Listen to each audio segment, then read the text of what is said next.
Hello guys and welcome back to this channel, where today guys I'm showing you how to add extension on Toolbar on Firefox.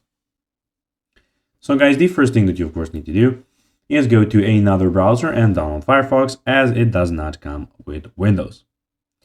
But now guys, let's see what we actually have in front of us here.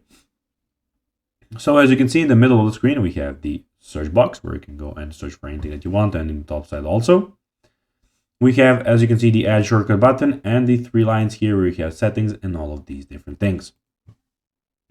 But now guys, let's see how you can actually go and add extension to Toolbar on Firefox. So basically you need to click on the three horizontal lines, the menu button in the top right corner, and select add-ons and themes. Click here and click add-ons and themes, or click Ctrl+Shift+A. Then click on extensions, which is the second tab here, as you can see, and locate the extension you want to add to the toolbar. You have them all here.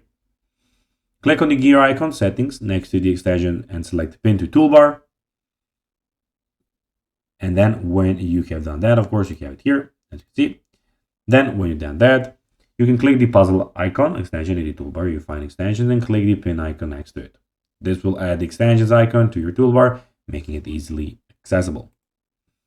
So guys, that will be everything for this video. I hope that you found this video informative and entertaining, guys. If you did, don't forget to like this video, share it, subscribe to the channel, and put the notifications on, as guys, this really helps us grow our channel. So if you have a few seconds, it will be pretty cool if you could do this for us. So guys, that will be everything for this video. I hope you enjoyed it, and guys, as always, I'll be seeing you in the next video on this YouTube channel. Until then, as always, until next time, bye guys.